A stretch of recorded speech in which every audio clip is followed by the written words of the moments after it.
Queremos hablar de lo que sucedió en Ezeiza, de lo que sucedió ayer en el aeropuerto de Ezeiza, que terminó con la muerte de un trabajador, Bulacio, José Bulacio, otro Bulacio, ¿no? Yo pensaba que el mismo apellido del pibe, de Walter Bulacio, asesinado a la salida de un recital de los Redonditos de Ricota hace muchos años atrás.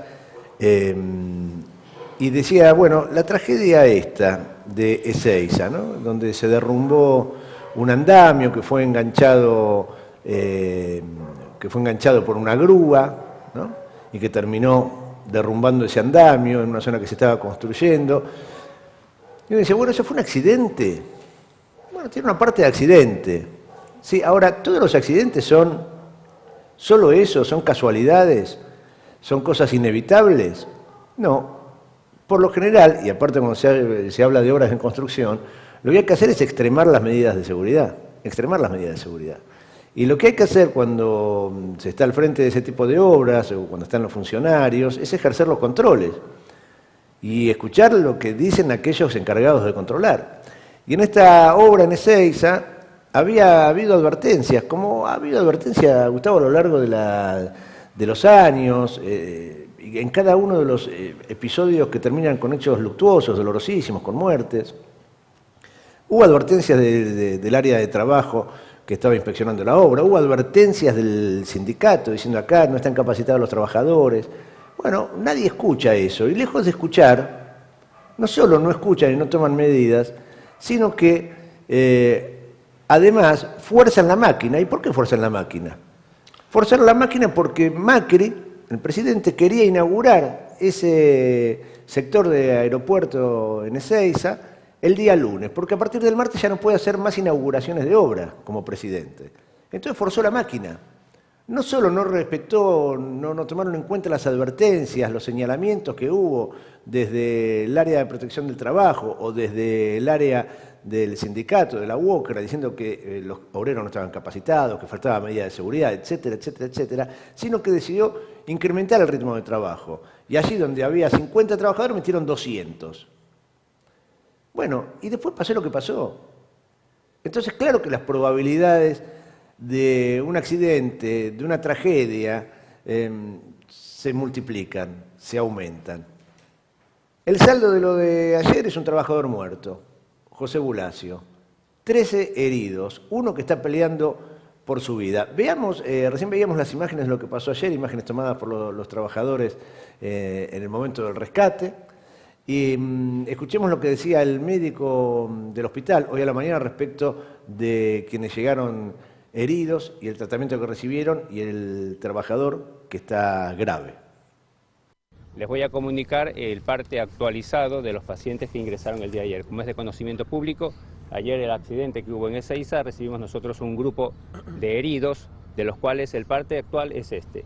De la mayoría de los pacientes que ingresaron, la mayoría fue derivado por su ART. Teníamos 2 pacientes hasta ayer en serias condiciones, uno de ellos fue derivado ayer que tenía múltiples traumatismos y nos queda en la actualidad un único paciente, el señor Moreira Luis, que en virtud de las condiciones y de las lesiones que presentaba, fue operado de urgencia. Esto es un traumatismo grave que tenía y en este momento se encuentra cursando su evolución en terapia intensiva. Es el único paciente que nos queda y que en virtud de la gravedad de las mismas lesiones que tiene, permanecerá en la institución hasta que verifiquemos su destino futuro. ¿Cómo fue la operación, doctor?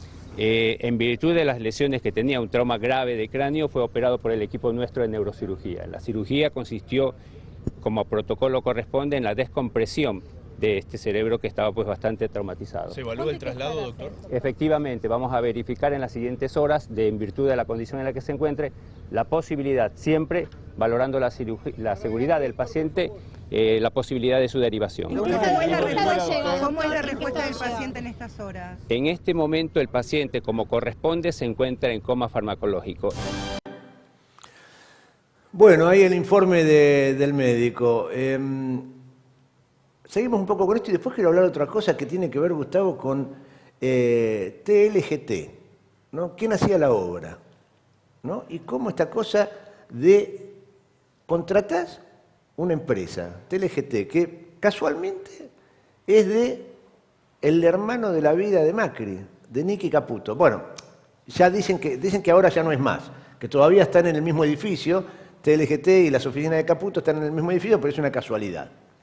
¿No? Qué curioso, cada vez que uno tira de una piola donde pasa algo raro, turbio, dramático, siempre al final de la piola aparece Macri, o un pariente de Macri, o un amigo de Macri, o Caputo, siempre son ellos. Fíjense que esta semana hablamos del tema del puerto y hablamos de Nicky Caputo. Y hemos hablado del tema de Autopista del Sur y aparecen ellos. Y ahora viene el tema del drama de lo que sucedió en Ezeiza y la empresa esa, ¿de quién era?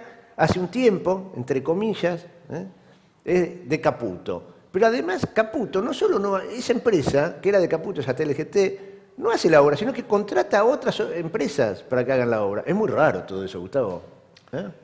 Bueno, por suerte se van los ingenieros del poder. Nunca tendrían que haber asumido y se demuestra que la ingeniería argentina quedó muy mal con Macri y todos sus funcionarios técnicos e ingenieros y grandes empresarios que siempre fueron, como le dijimos acá, contratistas de obra pública para absolutamente dedicarse a eso, al saqueo del Estado. Entonces, la mirada desde el Estado de un ingeniero planificador tiene que tener otra mirada que no es la que justamente tiene Macri. Y la tuvo siempre como ingeniero, así que se demuestra que lo que pasó ayer tiene que ver con ese triste relato final de un ingeniero que justamente en todas sus obras en el Estado y haciéndola para el Estado como contratista era muy fácil tratar de minimizar los costos para maximizar las ganancias, calcular una viga justo al límite para que haya menos hormigón, menos piedra, menos hierro y no planificar justamente que pueda haber algo de más, porque total así sacaban más dinero, y minimizar y exigir los proyectos tiene que ver con las urgencias también de terminar una obra como la que pidió Macri y Dietrich, que son los responsables de haber dicho y puesto una fecha el lunes para inaugurar, para sacarle la foto, marketing, y exigir a un subcontratista, este señor Caputo, el hermano de la vida, a poner muchísimo personal en una obra donde se choca la gente. Cuando en una obra se mete mucha gente, no se puede meter más gente así nomás para terminar una obra. Una obra tiene un correlato donde entra un contratista, tiene que entrar otro, se molesta uno, se puede molestar el otro. Esto tiene una lógica de seguridad, que para eso hay ingenieros también en seguridad y gente que tiene que estar atrás todo el tiempo del movimiento de los obreros. Y lamentablemente pasó un accidente, claro, porque se movió una grúa, tocó allí por falta por allí de supervisión de la dirección y de la higiene y seguridad, tocó un andamio y lamentablemente pasó lo que pasó y estamos lamentando estas consecuencias. Pero bien, como decís vos, tiene toda una historia, tiene un relato de que todo se puede hacer rápido, total, hay que mostrar, pero la realidad es que los ingenieros lo han demostrado con el último corte de luz de todo el cono sur, con el Paseo del Bajo, con el Arroyo Maldonado, con muchas obras donde la ingeniería tenía que haber funcionado. Indudablemente Macri y Caputo no sirven para nada. Sirven para hacer negocios. Sirven para hacer negocios, ¿no? Son maximizar las ganancias, el desprecio por la vida.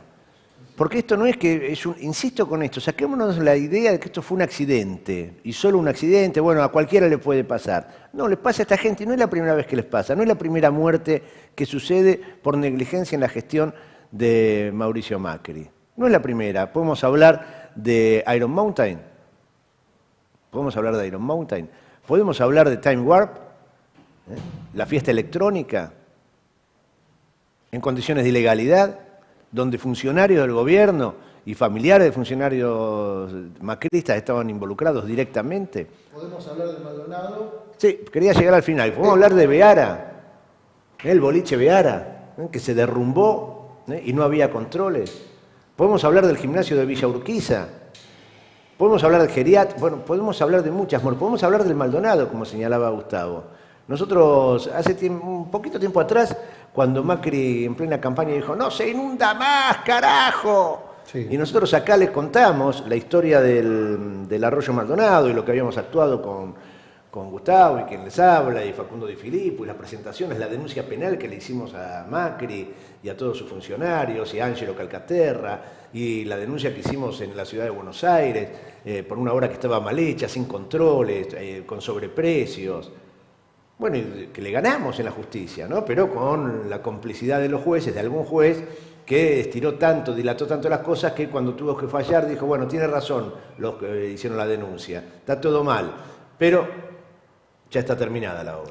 Y en el medio, justo durante ese proceso judicial, ocurre lamentablemente la muerte de un buzo que estaba allí en las profundidades del túnel y justamente requirió de oxígeno de una cámara hiperbárica que debía tener y habían tenido que tener justamente por el pliego y no la tuvo y falleció.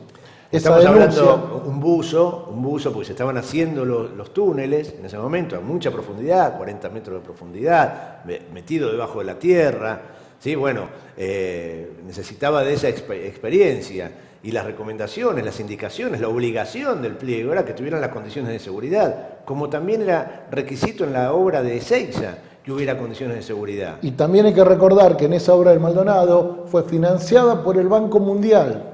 Ese Banco Mundial que después viene a ofrecernos créditos o el BID o todo absolutamente direccionados para las empresas de ellos, en la cual en el Maldonado pasó a tener la empresa propia de Macri, se la pasó a su primo Angelo Calcaterra, que en ese momento tenía su auge y su fama, asociado con el grupo Gela y justamente con Odebrecht, que luego después iban a hacer el soterramiento, a ganar casualmente el soterramiento del del Sarmiento, y luego después la cañería de Aiza también para el Riachuelo. Todo ese combo pasaron muertes, la gente se muere y sin embargo no se supo nada, no pasó nada. ¿Qué diferencia, yo le preguntaba a Milciades, esa muerte y de esas muertes de hace varios años con la de ayer? Ninguna. Por eso son muchas las muertes que carga sobre sus espaldas Mauricio Macri. Son muchas, en su gestión como presidente y en su gestión como jefe de gobierno de la ciudad.